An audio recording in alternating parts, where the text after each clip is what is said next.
I don't know what you think about envy.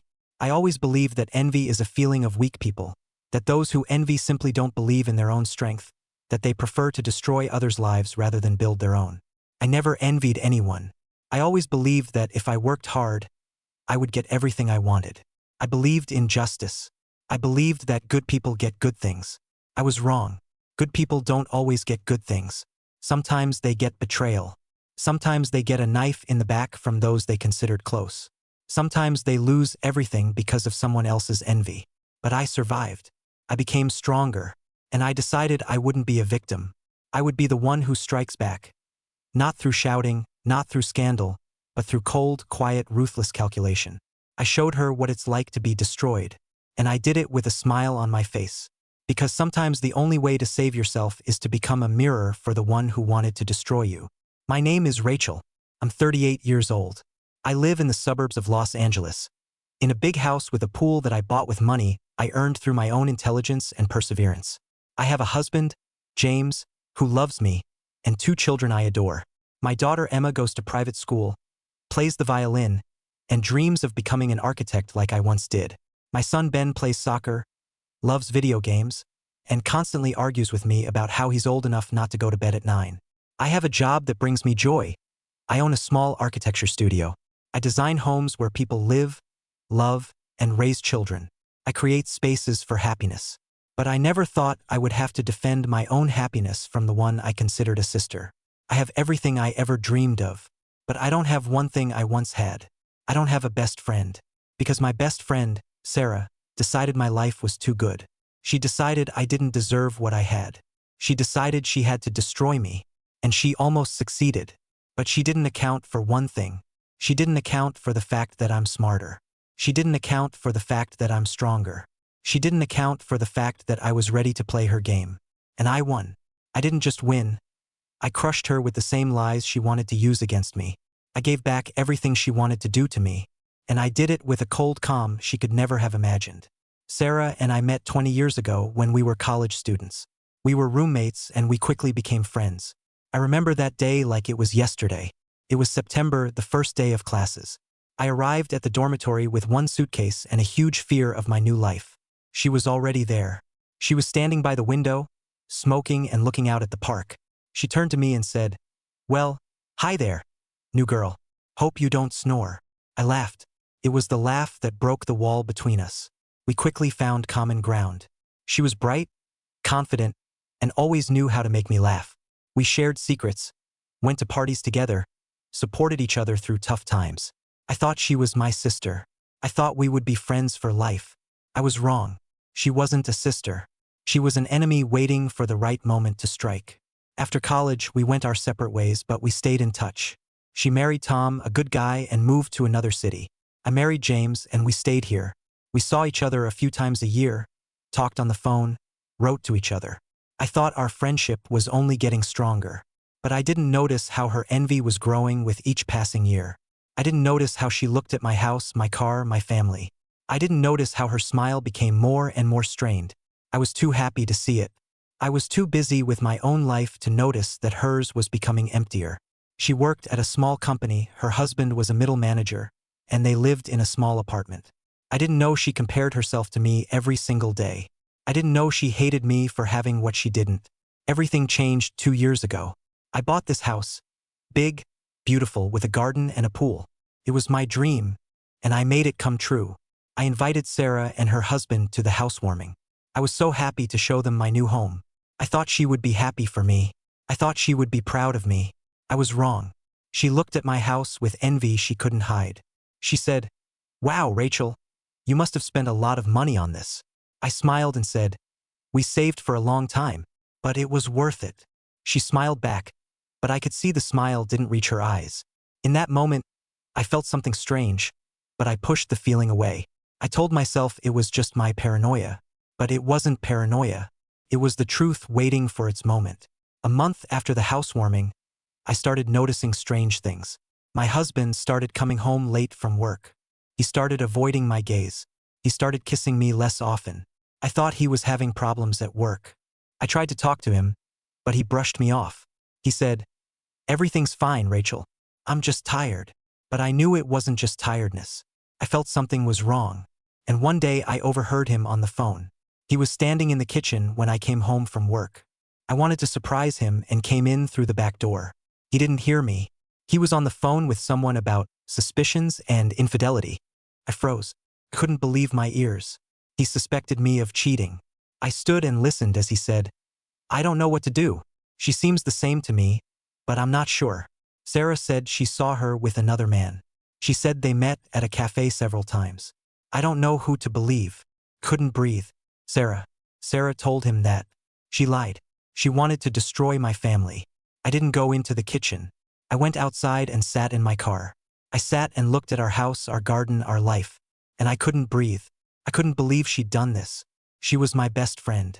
She knew I would never cheat on James. She knew I loved him. She knew I would never betray him. But she lied. She wanted to destroy my family. She wanted me to lose everything. She wanted me to suffer.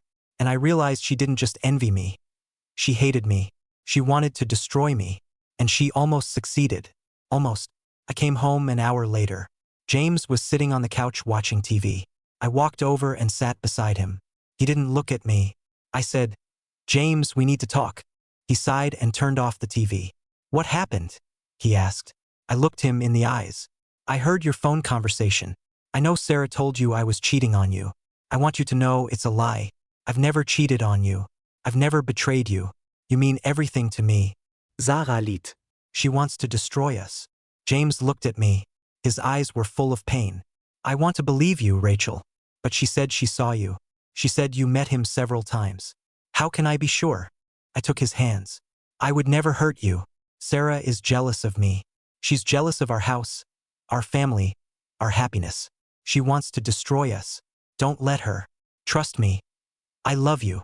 He looked at me and nodded. "Okay, I believe you, but I need you to prove it. Prove she's lying." I squeezed his hands. "I will. I'll prove she's lying. I'll prove she's not who she pretends to be." I didn't know how I would do it, but I knew I had to. I had to protect my family. I had to protect myself. I had to stop Sarah. And I decided I would do it. Not through scandal, not through shouting, but through cold, quiet, ruthless calculation. I would make her pay.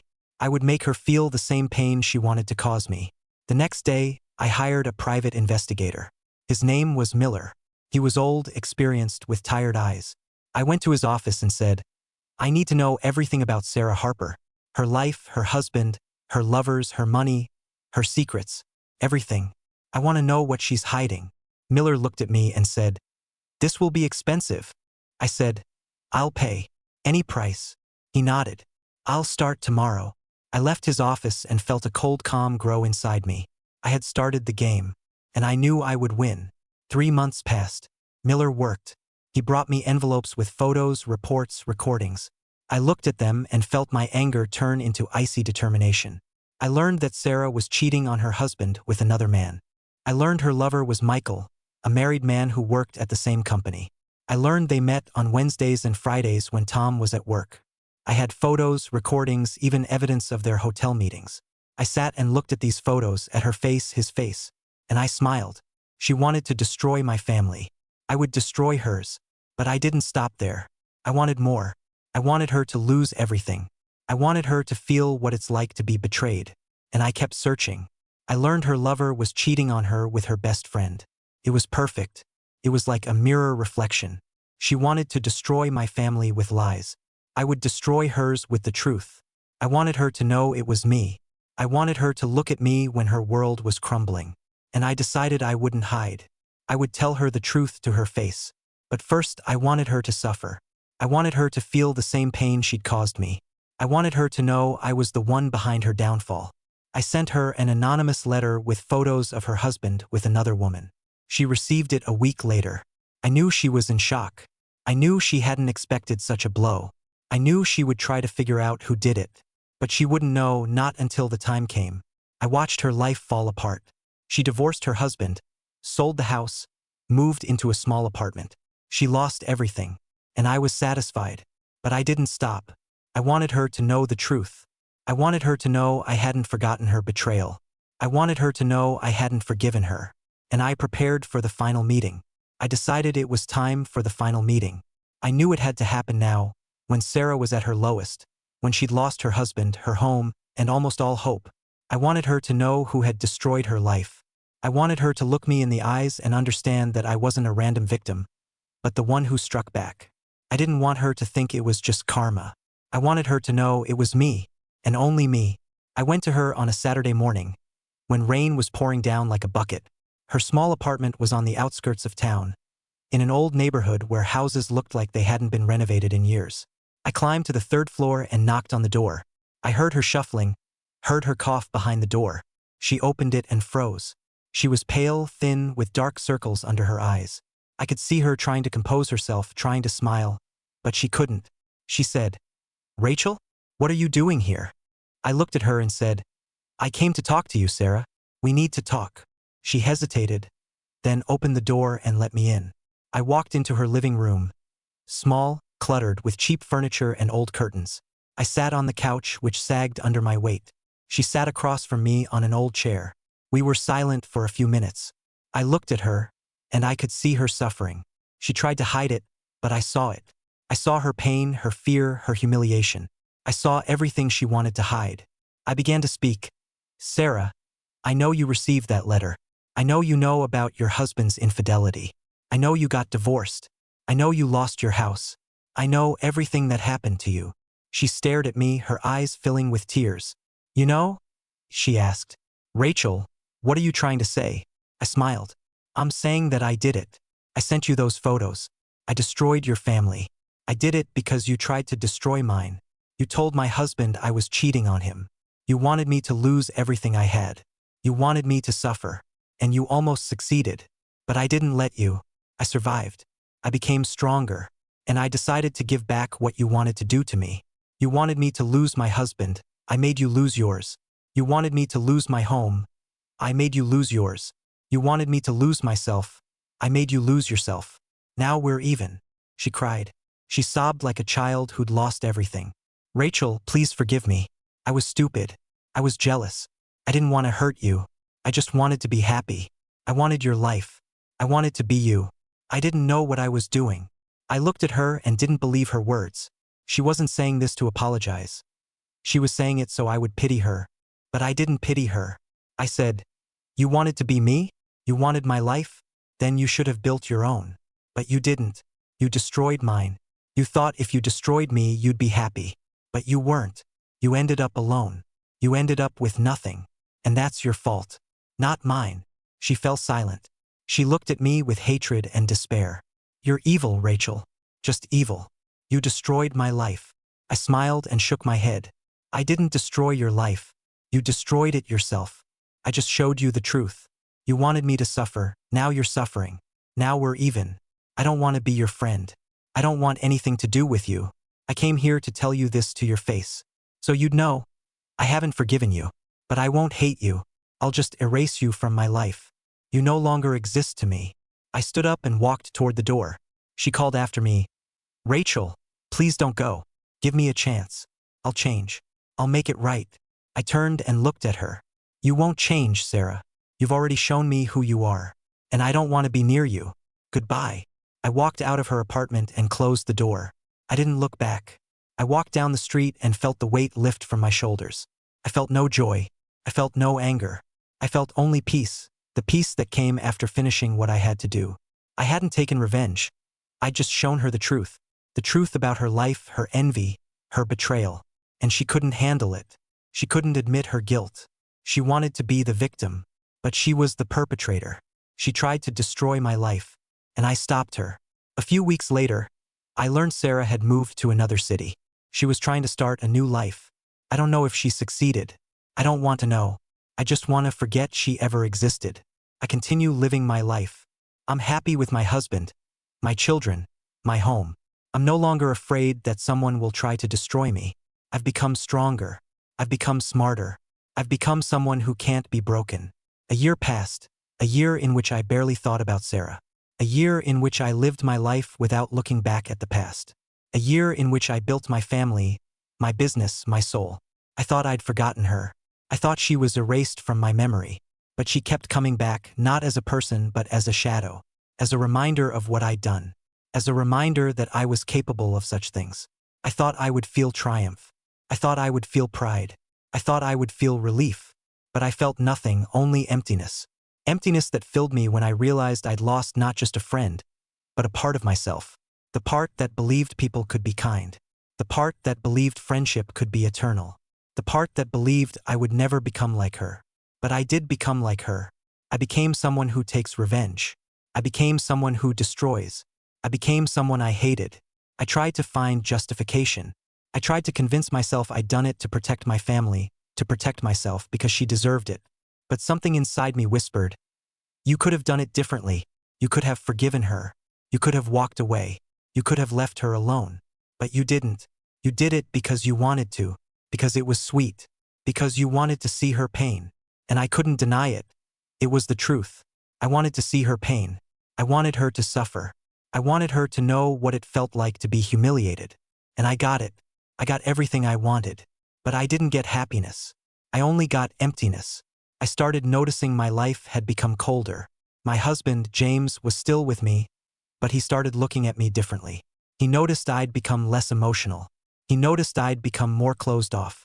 He said to me one day, "Rachel, something's happening to you. You've changed. You've become colder." What happened? I looked at him and didn't know what to say. I couldn't tell him the truth. I couldn't tell him I'd destroyed my best friend's life. I couldn't tell him I'd become someone I hated. I just said, "Everything's fine, James. Just work." I'm tired. He didn't believe me. He knew I was lying. But he didn't push.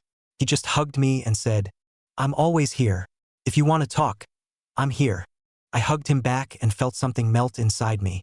I wanted to tell him everything. I wanted to confess. I wanted him to know what I'd done. But I couldn't. I was afraid he'd judge me.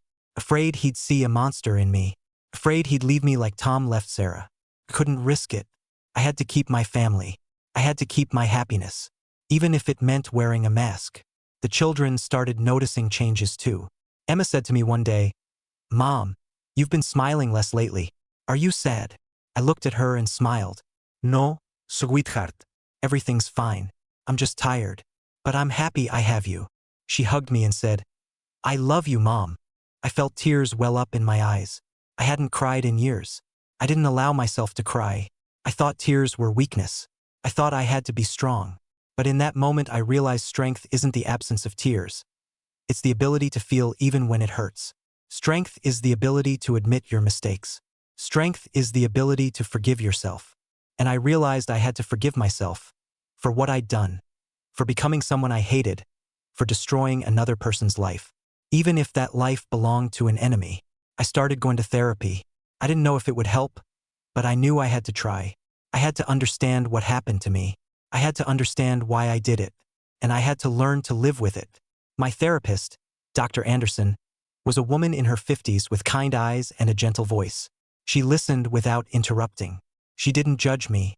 She just listened. I told her about Sarah, about her envy, about her betrayal. I told her about my revenge, my plan, my triumph. I told her about my emptiness, my pain, my doubts. She listened and nodded. Then she said, "Rachel, you did it because you wanted to protect yourself. But you also did it because you wanted revenge. You shouldn't blame yourself for that. You were hurt. You were betrayed. You had a right to anger. But now you need to let that anger go. You need to forgive yourself. And you need to forgive her." I looked at her with disbelief. Forgive her? She tried to destroy my family. How can I forgive her? She smiled. Forgiveness isn't for her. It's for you. You won't be able to move forward as long as you hold onto this pain. You won't be able to be happy as long as you carry this resentment. You have to let it go. Not for her, but for yourself. I realized she was right. I couldn't keep living with this weight. I had to let go. I had to forgive, not Sarah, but myself. And I started doing that. I started by stopping thinking about her. I stopped looking for information about her. I stopped remembering her. I just lived my life. I spent more time with my family. I started going to the gym. I started traveling. I started enjoying each day. Slowly but surely, I started feeling better. I started feeling free. Free from the past. Free from resentment. Free from revenge. 2 more years passed. I became a different person. Kinder, more tolerant, more understanding. I realized life is too short to waste on hatred. I realized happiness isn't something you get by destroying others. It's something you create within yourself. I created my happiness. I was happy with my husband, my children, my work. I was happy with myself. And I knew that was what mattered most. I no longer thought about Sarah. I don't know where she is. I don't know what happened to her. I just let her go. I let go of the past. I let go of the pain. And I started living again. If you've been betrayed, if you've been hurt, if you feel anger, remember, you don't have to forgive. But you do have to let go. Let go so you can live. Let go so you can be happy. Let go so you can be free. I did it. You can too. Subscribe to the channel if you also believe forgiveness is the path to freedom. Share in the comments how you've dealt with betrayal. It would mean a lot to know I'm not alone. Hit like if my story resonated with you. And remember, you're stronger than you think. Even when you feel broken, you can rise. That was my path. Could be yours too.